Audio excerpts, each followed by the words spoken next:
소방학 소방관계업교의 김정입니다. 반갑습니다. 네. 네. 자, 우리 좀 보시면 그럴 것 같아요. 내년 시험을 이제 준비하는 거 아니겠습니까? 2022년 아마 4월 시험이 될 겁니다. 죄송합니다. 벌써 봤죠? 그죠? 봤고 23년이 되겠네요. 23년 04월이 될 겁니다. 근데 우리가 이것을 23년도 시험을 준비하기 위해서는 가장 우리가 중요한 부분은 잘 분석해야 돼요. 그 분석의 첫 번째는 22년도 시험이 됩니다. 22년도 시험을 보면 우리는 이거에 대한 그 특징이 무엇이었냐면 처음으로 필수 과목이 됐어요. 선택 과목 없이 5과목을 다 필수 과목으로 시험을 봤던 거죠. 당시에 이것이 5과목으로 진행을 했죠. 하지만 일로 오면서 바뀌는 부분은 무엇이 됩니까? 그렇죠. 과목이 3과목으로 바뀝니다. 그럼 이때 우리가 잘 분석을 하고 그 부분에서 어떠한 분야로 가야 될지가 조금 여기서 방향을 잡을 수 있어요. 당시에 이 5과목 중에 가장 여러분들을 멘붕에 빠뜨렸던 것은 소방학과 소방관계법규였어요. 관계법규는 금년도는 비교적 쉬웠다라고 하는 것이 지배적이었고요. 이 소방학이 상당히 어려웠어요. 따라서 바로미터가 될 수 있는 게 이 정도의 난이도에서 3과목으로 편성이 된 23년도의 시험도 갈 것이다 라는 것이었습니다. 근데 이때 난이도가 어느 정도였냐면 통상 제 생각에는 70점을 맞았다면 소방학을 70점을 맞았다면 어때요? 그 잘한 거였습니다. 그죠? 물론 뭐 80점도 있었고요. 제가 95점까지 제가 봤어요. 100점을 맞은 분은 제가 보지 못했어요. 난이도가 여러분들이 70점 정도 보면 잘 맞았다라고 하는 부분이 될 거예요. 근데 올해는 사실 이거보다는 조금 더 높을 겁니다. 사실은. 왜냐하면 그 정도까지의 난이도로 가기는 어려울 것 같고 그렇다면 뭐 75점에서 뭐 한 80점 내외의 어때요? 점수 분포를 맞는 난이도로 형성을 할 거예요. 그것이 23년도의 시험의 난이도 척도가 될 겁니다. 그렇다면 그러한 시험에서 우리가 1년 정도 준비를 한 상황에서 1년 정도 준비를 했는데도 불구하고 컷이 75에서 80이다. 그럼 대체 어떤 문제들이 나오는 거야? 라는 거죠.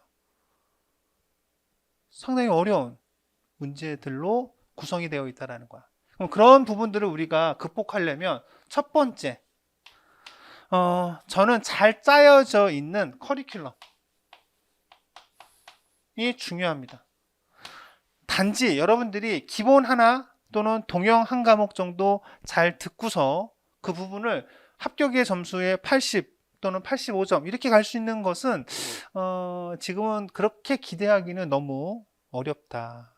적어도 잘 짜여져 있는 커리큘럼에서 뭐 어때요? 뭐 한 8개월 정도 내외에서 학습을 하셔야 어때요? 8개월 정도 학습을 하셔야 소방관계업규를 여러분들이 이러한 점수로 확보할 수 있다.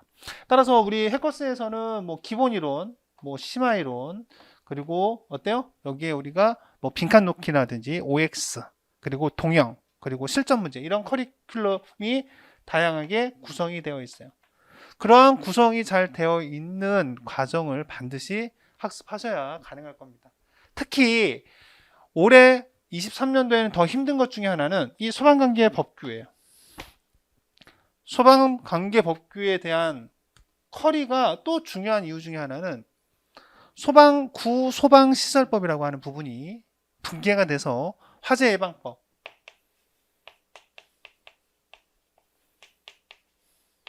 또는 소방시설법 이렇게 나와 있어요. 이것이 어때요? 없어요. 분개가 돼서 새로 신설되고 전면 개정된 법이기 때문에 기출문제 부분을 학습하는 것도 굉장히 어렵습니다. 따라서 이 부분을 어떻게 할 것이냐라고 하는 것을 극복하는 것은 단순히 커리큘럼만 가지고는 되지 않아요. 가장 좋은 부분은 뭐냐면요. 교재가 됩니다.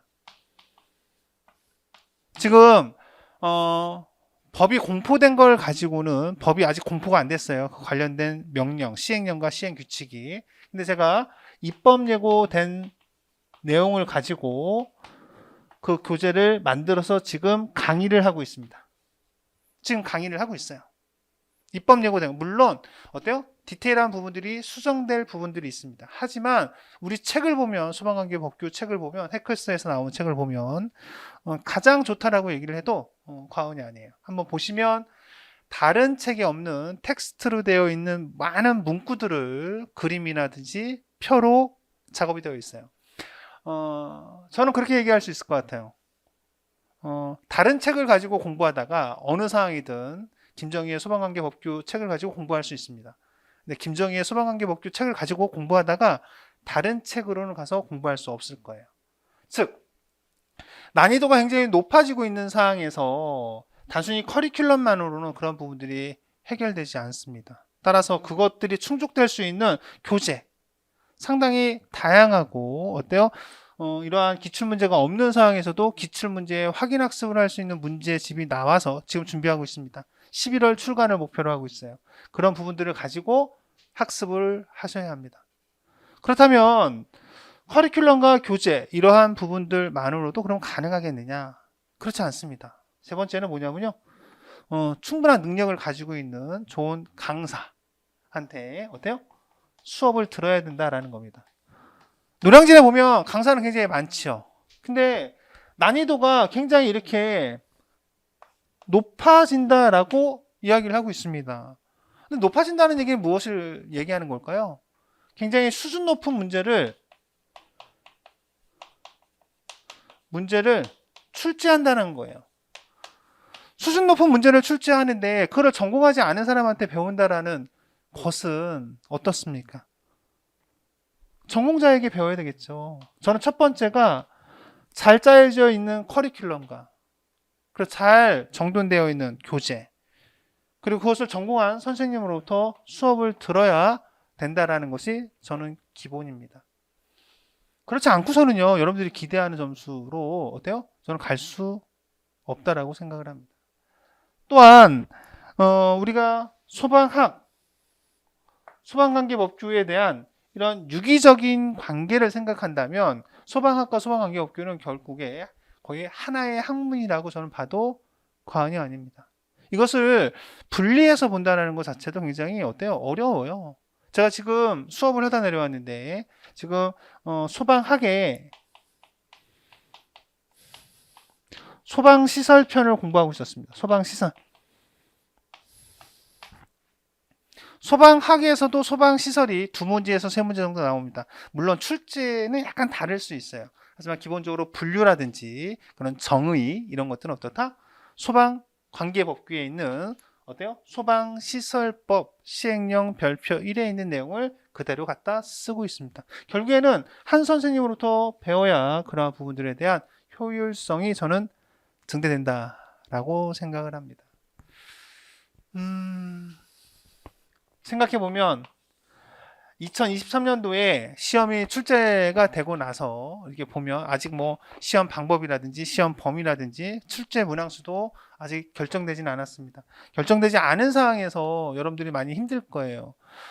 그러한 부분들을 저는 고민하고 있습니다. 가장 많이 고민하고 있고 저는 해커스에서 전담으로 소방학과 소방관계법규를 지금 맡아서 하고 있죠. 그래서 지금 남들은 다 그럴 거예요. 지금 상황에서 소방시설법, 화재예방법은 기출문제가 없는데 라고 얘기할 겁니다. 하지만 그 기출문제를 지금 법이 개정된 부분에 맞추어서 전부 다 수정을 하고 있어요. 제가 일일이. 그래야 여러분들이 어떻습니까? 그걸 가지고 기출문제인 것처럼 여러분들이 학습을 하게 되겠죠. 그래서 제가 그러한 기출문제집과 우리 해커스의 또 굉장히 장점으로 얘기할 수 있는 것이 대부분의 학원에서는 기출문제 많이 있어요. 그 다음엔 바로 동형문제로 넘어갑니다. 우리 해커스 또 김정희에서는 이 기출문제 플러스 어떻다? 실전 문제집이 같이 출간이 돼요. 이 실전 문제집의 난이도가 굉장히 높아요. 난이도가. 사실은 난도가 높은 거죠. 제가 모의고사를 우리 해코스에서 내면 여러분들 아마 22년도에 시험을 보신 분들은 아마 아실 겁니다. 직관적으로 풀 수 있는 문제보다는요, 제가 문제를 직접 내기 때문에 우리가 전국 모의고사로 22년도 시험 보기 직전에 제가 출제했던 그 시험의 난이도가 아마 22년도에 시험을 봤던 공채 시험의 난이도와 좀 비슷했어요. 그래서 시험 보기 바로 직전에 제가 그 난이도를 그 정도로 끌어올려서 출제를 해서 출제 시험을 봤던 응시했던 수험생들이 굉장히 어렵고 멘붕이 왔던 분들이 많습니다. 근데 그분들이 시험을 보고 나서 저한테 그런 얘기를 했어요. 시험 보기 전에 일주일 전에 그런 멘붕이 와서 뭔가 도움이 더 되고 정신을 잡을 수 있었다. 왜냐하면 소방학에서 이번 같은 시험에서는요, 시험 자체에서 이게 소방학, 소방관계업계가 쉬우니까 그 부분을 먼저 학습을 하는 거예요. 문제를 풀고. 근데 어때요? 소방학 보면서 어떻습니까? 거의 반 이상을 답을 어때요? 다 세모로 체크하고 가는 문제들이었어요.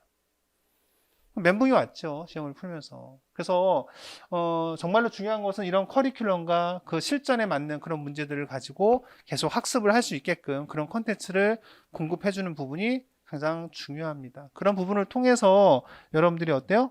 좀 더 소방공무원이 될 수 있는 부분으로 한 발자국 더 가까이 다가갈 수 있을 겁니다. 그런 부분들이 될 수 있도록 제가 어때요? 옆에서 여러분들과 함께 하도록 하겠습니다. 자, 여기까지 하겠습니다. 김정희였습니다. 감사합니다. 뭐 질문이 혹시 있나요? 여기 하여튼 뭐 여기 질문이 제가 뭐 받는다는 얘기는 안 해서 25문제요. 문제 수는 저는 그런 것 같아요. 아직 아무것도 결정이 안 났습니다. 근데 제 생각은 제가 지금 통화를 그 소방청에 있는 담당자하고 제가 통화를 한 것은 제가 4월 달에서 5월 달 사이에 통화를 했고요. 제가 통화한 시간 한 30분 정도 통화를 했습니다. 가장 중요한 것이 시험 범위와 문제 수가 됐죠. 세 과목으로 결정이 됐으니까. 그 부분은 그렇게 이야기를 일단 했습니다. 달라질 수 있어요. 분명히 25문제라는 설도 있고요.